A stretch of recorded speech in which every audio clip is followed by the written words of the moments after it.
Tarantado ka! Bakit mo kang pinangunahan? Ang hilig mong makialam! Tama! Paolo, tama na. Huwag kang mumulputulan. Huwag ka magalit sa kanya. Kung may kailangan sisihin dito, si Mama yun. Dahil nagsinungaling siya sa ating dalawa. Exactly. Yung mama nyo na parang santahong umasta. Pero marami palang bahong tinatago. Paolo, please. Huwag mo patulan, Paolo! Hey! Tama na po yan! Paolo! Nasa presinto po kayo! Konting respeto naman po. Pag hindi kayo tumigil, pagsasamahin ko kayo diyang dalawa sa loob. Sir, pasensya na ho. Kausapin ko lang ho yung kapatid ko. Tama na yung gulo, ah.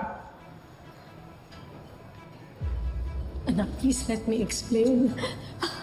Para dagdagan pa ang kasalanan nyo, hindi nyo na ulit kami mauuto. Halika na, Edward. Edward, please, pakinggan mo muna mama mo. Huwag na kayong mag-aksaya ng oras! Walang explanation na makakapag-justify sa atraso nyo sa asawa ko! Pwede ba tumahimik ka muna? Paolo, gaano mo nakatagal alam to? Recently ko lang din na-discover. And believe me, balak na namin ipagtapat sa iyo ang lahat. Kaya kami nagpunta rito.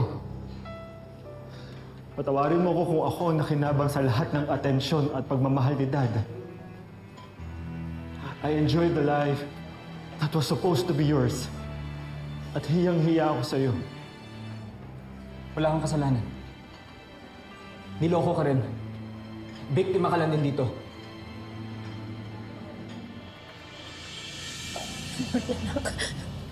I'm so sorry na ginulo ko yung buhay ninyong magkapatid. Nagsisisi na ako. Please forgive me. Please. Sorry lang. Sorry lang para sa lahat ng suffering na kailangan kong i-endure nang dahil dyan sa kasinungalingan mo.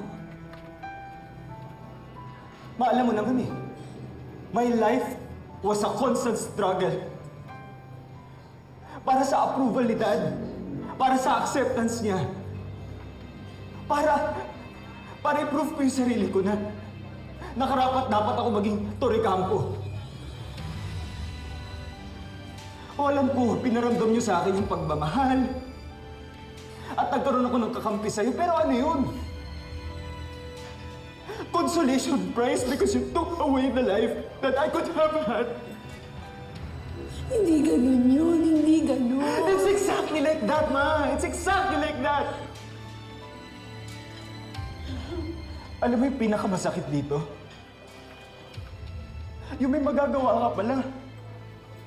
Na pwede mag-iba yung ikot ng buhay ko if only you told the truth. But instead, pinanood mo lang ako eh. Pinanood mo akong itakwil ng sarili kong ama sa loob ng sarili nating bahay. Pasensya ka na, Ma. Hindi ko matatanggap yung sorry mo. Anak. Masyado na malalim yung sugat na ginawa mo. At hindi kita mapapatawad.